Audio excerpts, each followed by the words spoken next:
Man in boxing, led the Flair Cops. Shout out to Goodfellas Sports TV. Woo! Hey man, so George Kambosos versus Lomachenko. I probably want to take for the vacant IBF. I think it's for the vacant IBF. If I'm wrong, I'll correct myself. In Australia.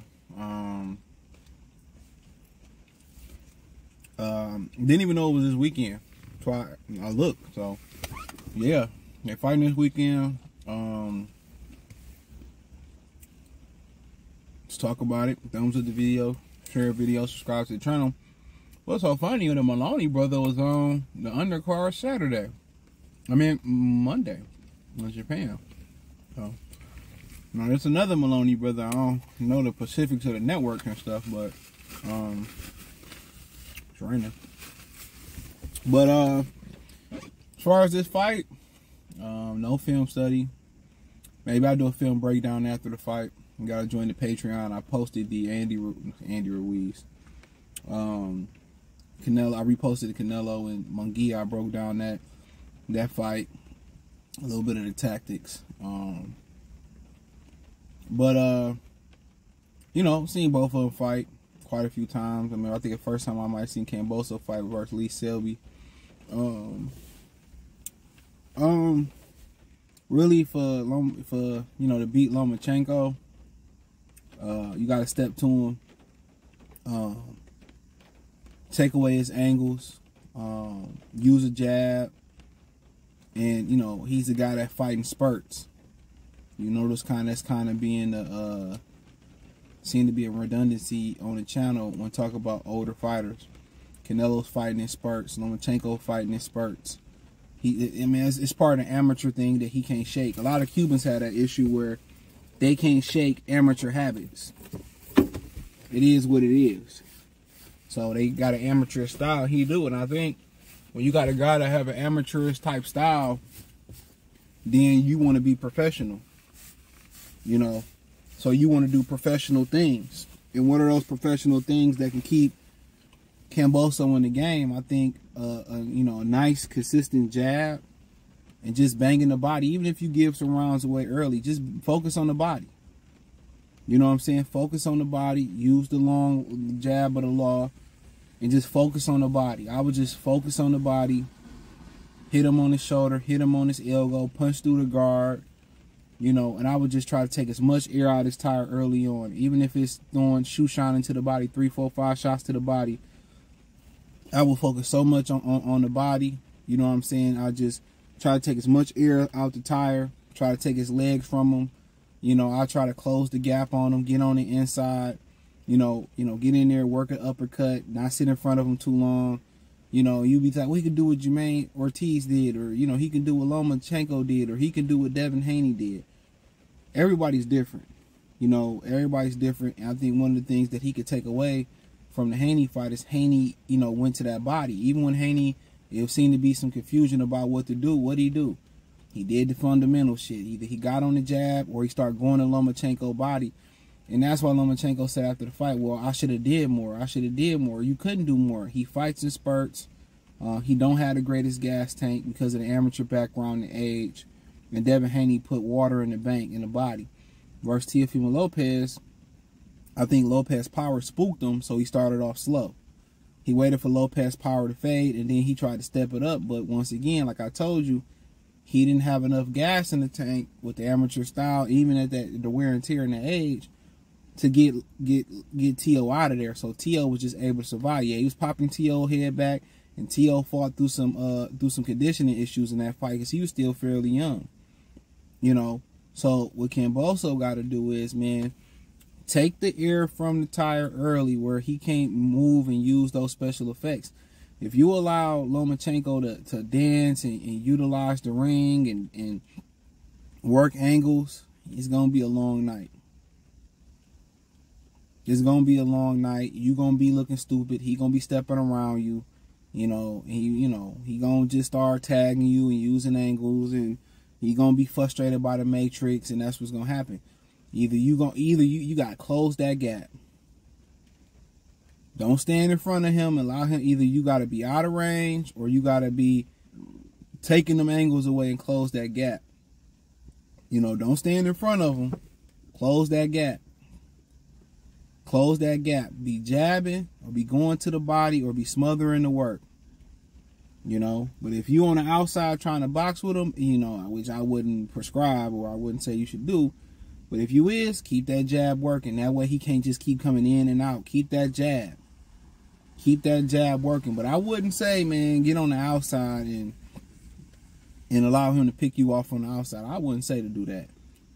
But if you ain't got no other choice, just keep that jab rolling. Look for that straight right hand and keep that jab going. That way he just can't walk in without fearing nothing. Once you stop throwing the jab and you got distance between them, he gonna eat you up. Pause. Ain't too much you can do about it.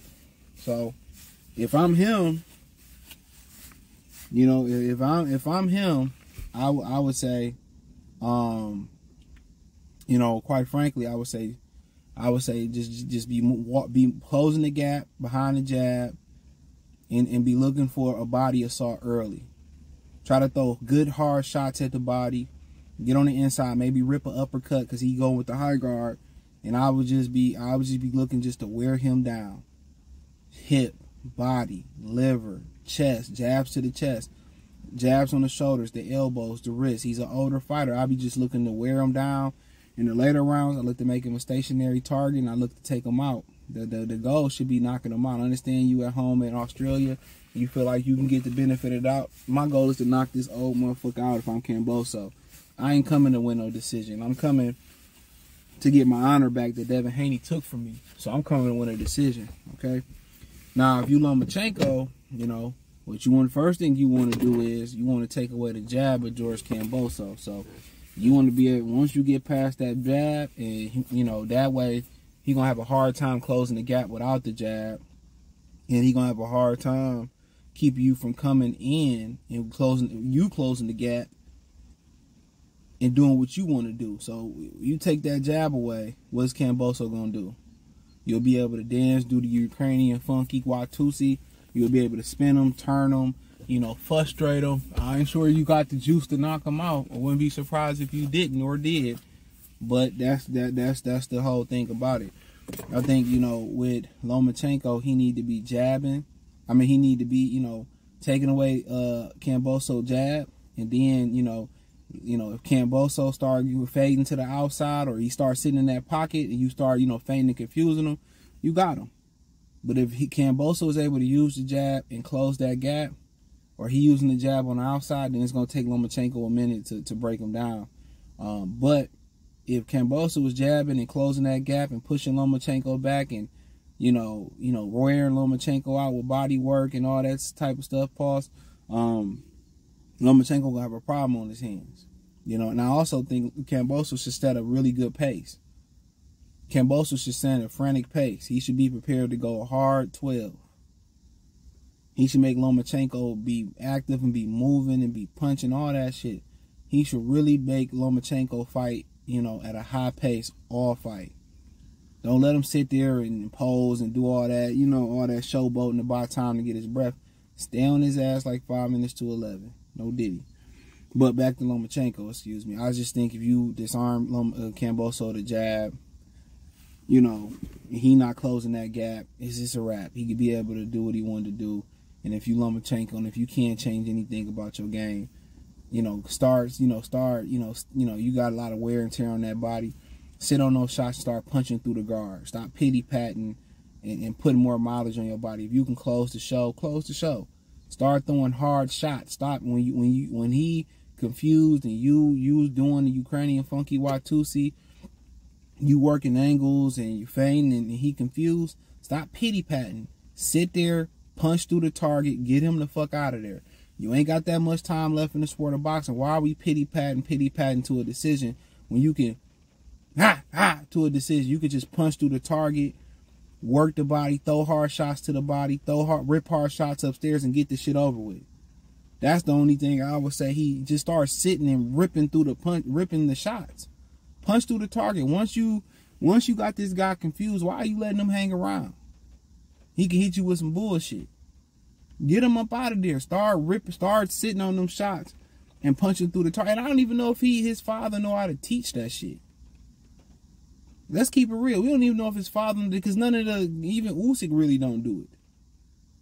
You know what I'm saying? Usyk hit you with some shit, you gotta respect it heavyweight, but these guys ain't, you know, I heard Usyk say something like, you know, asking about, you know, knocking out Anthony Joshua. He said, why do you guys want blood? Why do you want to see you hurt him?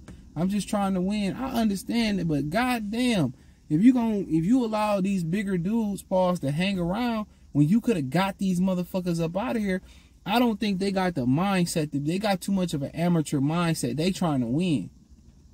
Especially at the heavyweight division, you know, sometimes when the kill is there, you got to get it over with, because if this motherfucker survive, then he ain't going to be so lenient on you. And I feel like Lomachenko, you hitting the twilight of your career, you know what I'm saying? You need just to preserve as much, many miles on your body as possible. You need to preserve that. I think the best thing for him to do is start to look as an older fighter.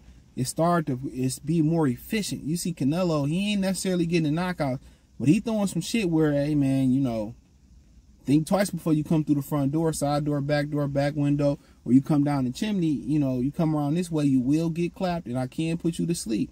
Lomachenko, he pity pat, letting people hang around. Fuck that. In this fight, he's gonna regret it if he don't get this guy up out of here when he should. So, to be honest, I think it'll be a non-competitive, since it's in Australia, I say 8-4 type of contest. I think Lomachenko just toys with him, and he, you know, somebody might get dropped, so maybe, I don't know, but I got Lomachenko, unanimous decision. Just my opinion, man. Thumbs up the video, share the video, subscribe to the channel. Next subscribe button is the bell icon button. Hit all notifications, increase your chance. Hit the bell icon button, and subscribe button. Increase your chance to get notifications. We go live, drop video. Check out the Patreon. Appreciate that, man. Patreon. After the fight, I'll probably have if I catch it, I don't have nothing to do this weekend. I have a footage breakdown of the fight if I can find it, which I should. I don't plan on hanging out this weekend and no shit like that. So I'll break down the footage there. So check out the Patreon. Appreciate that. It's free for the first 7 days when you join right now. After this month, that shit gone. You got to pay up front. So ain't expensive, but do some good content over there. But other than that, man, I appreciate the love and support. Follow me on X, Instagram, Spotify, Apple Podcasts, Amazon Music, Kick, Twitch, just to name a few. Peace.